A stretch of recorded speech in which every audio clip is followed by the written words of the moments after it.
La dernière nuit au phare, niveau A1. Jacques monte les marches du phare. C'est sa dernière nuit ici. Et c'est le dernier phare d'Europe avec un homme à bord. L'exercice est le suivant.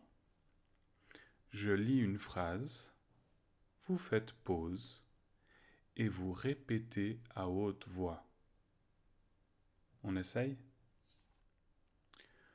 Depuis hier, tous les phares sont automatisés. À vous.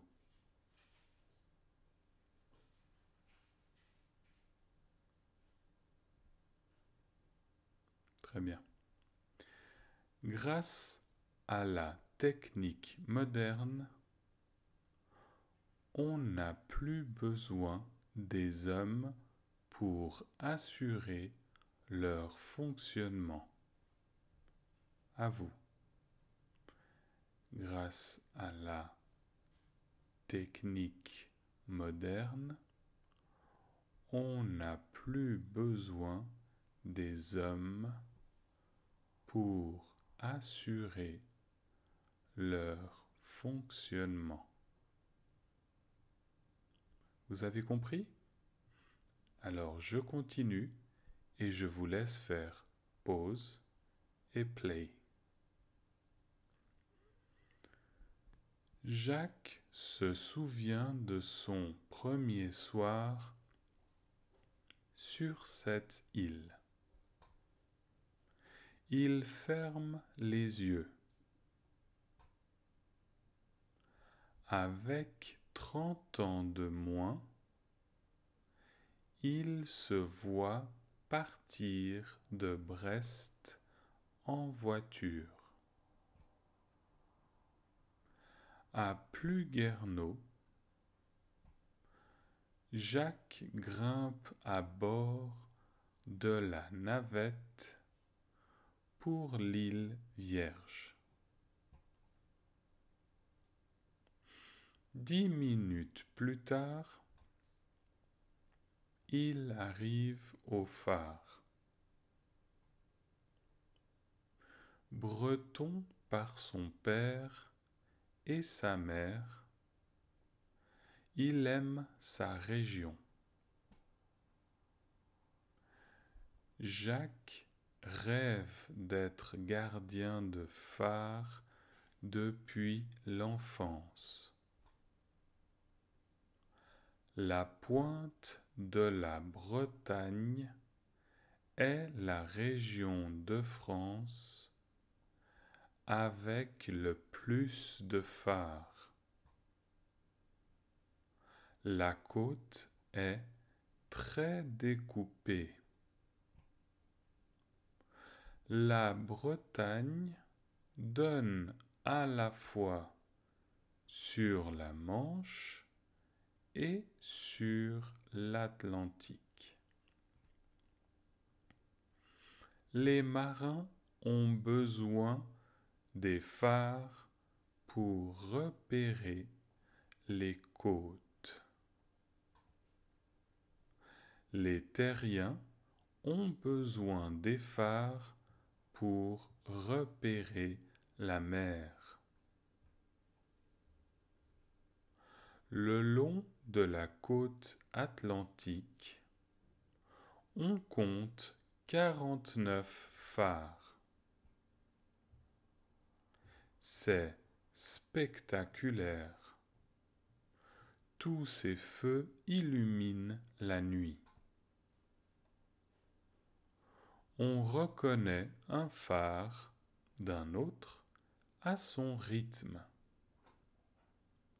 Le rythme, c'est celui du nombre d'éclats produits par la lumière sur un temps donné.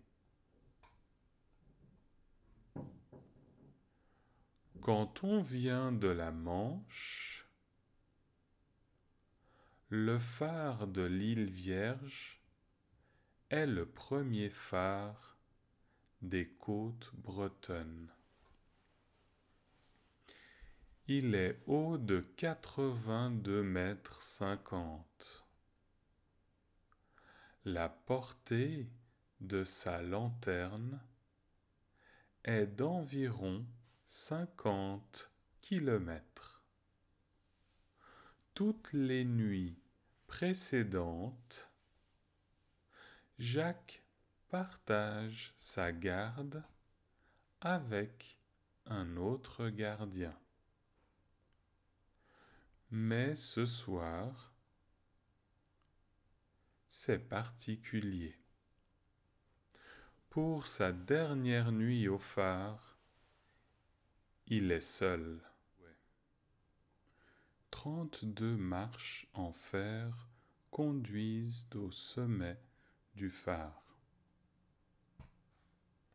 Avant l'aube, Jacques sort sur le balcon. Il observe la fin de la nuit. Le ciel est dégagé. Les étoiles disparaissent petit à petit. Au-dessus de lui, la lumière de la lanterne arrose les côtes et la mer d'éclats blancs toutes les 5 secondes. Jacques est heureux. La nuit de ses adieux est douce et lumineuse. Il fixe la mer pour inscrire dans sa mémoire la beauté du spectacle. Soudain, il voit quelque chose d'inhabituel. Il porte les jumelles à ses yeux. Il suit les traces suspectes et... Oh! Cela ne va pas se passer comme ça. Ils ne vont pas s'en tirer.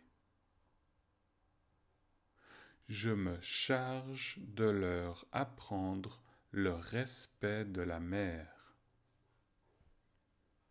Jacques descend l'escalier à vive allure.